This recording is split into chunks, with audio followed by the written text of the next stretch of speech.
గిరి ప్రదక్షిణ road opening సందర్భంగా ఈ కార్యక్రమానికి చేసిన గౌరవ జిల్లా మంత్రివర్యులు, రాష్ట్ర హోంశాఖ మంత్రి వంగల్పూడి అనిత గారికి, గౌరవ దేవాదాయ శాఖ మంత్రివర్యులు శ్రీ ఆనంద్ రామనారాయణ రెడ్డి గారికి నా హృదయపూర్వక నమస్కారం. మంత్రివర్యులు కొండపల్లి శ్రీనివాస్ గారికి, పార్లమెంట్ సభ్యులు కలిసెట్టి అప్పలనాయుడు గారికి, గౌరవ శాసనసభ్యులు రజుమర్ల శ్రీమతి లోకం మాధవి గారికి, బీజేపీ విజయనగరం జిల్లా అధ్యక్షులు పాక్కలపాటి రాజేష్ వర్మ గారికి, ఎమ్మెల్యే విజయనగరం శ్రీమతి కోసుపాటి విజయలక్ష్మి గజపతి రాజు గారికి నా హృదయపూర్వక నమస్కారం. గత ప్రభుత్వంలో రామతీర్థం అనగానే రాముడి తల సిరిచ్ఛేదం జరిగిందే మనకు గుర్తుండిపోయింది.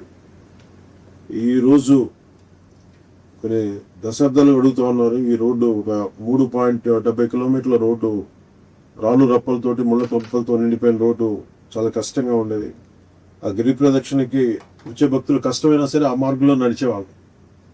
ఈ విషయాన్ని స్థానిక శాసనసభ్యురాలు శ్రీమతి లోకం మాధవి గారితో పాటు కొంతమంది భక్తులు దృష్టికి తీసుకొస్తే అది మన గౌరవ సీఎం చంద్రబాబు నాయుడు గారు కూటమి ప్రభుత్వం అధికారం చేపట్టిన తర్వాత ఆలయాల పవిత్రని సంరక్షించే చర్యల్లో భాగంగా రామనారాయణ రెడ్డి గారి ఆధ్వర్యంలో చాలా గుళ్ళకి మనం తిరిగి పునర్జీవం ఇవ్వటం జరిగింది. దాంట్లో భాగంగానే ఈరోజు మన రామతీర్థం గుడికి 3.70 కిలోమీటర్ల రోడ్డు 3,40,00,000 ప్రత్యేకించి జాతీయ గ్రామీణ ఉపాధి హామీ పథకం కింద గిరి ప్రదక్షిణ మార్గంలో పీటీ రోడ్డు నిర్మించాం. అధికారుల సహకారం, శ్రీరామనవమికి 2 రోజుల ముందే ఈ రోడ్డుని అందుబాటులోకి తీసుకురావడం అధికారులకు మనస్ఫూర్తిగా నా ధన్యవాదాలు తెలియజేస్తాను. అలాగే ఏ సమస్య ఉన్నా కానీ ప్రత్యేకించి ఈ ఎండోమెంట్ సంబంధించిన ఏ సమస్య ఉన్నా సార్ చాలా పెద్ద మనసు రామనారాయణ రెడ్డి గారు సహకారం అందించడం మనస్ఫూర్తిగా వారికి నా ధన్యవాదాలు తెలియజేస్తా ఉన్నాం. కూటమి ప్రభుత్వం అధికారంలోకి వచ్చిన తర్వాత ఆలయాల పవిత్రతను కాపాడే చర్యల్లో భాగంగా గడిచిన 20 నెలల కాలంలో ఉపాధి హామీ పథకం, పంచాయతీరాజ్ శాసక నిధుల నుంచి దాదాపు 40 కోట్ల రూపాయలు పైగా వెచ్చించి 22 ప్రధాన ఆలయాలకి రోడ్లు వసతి కల్పించాం. శివరాత్రికి ముందే మన మంత్రి గారు కూడా పాల్గొన్నారు, మా రామనారాయణ రెడ్డి గారు కూడా. శ్రీకాళహస్తి గిరిరక్షణ మార్గాన్ని భక్తులకి అందుబాటులోకి తీసుకొచ్చాం. కోటప్పకొండ గిరి ప్రదక్షిణ మార్గంలో రోడ్లు మంజూరు చేసాం. ఈ రోజున రాముల వారి భక్తుల కోసం రామతీర్థం గిరి ప్రదక్షిణ రోడ్డుని అందుబాటులో తీసుకొచ్చాం.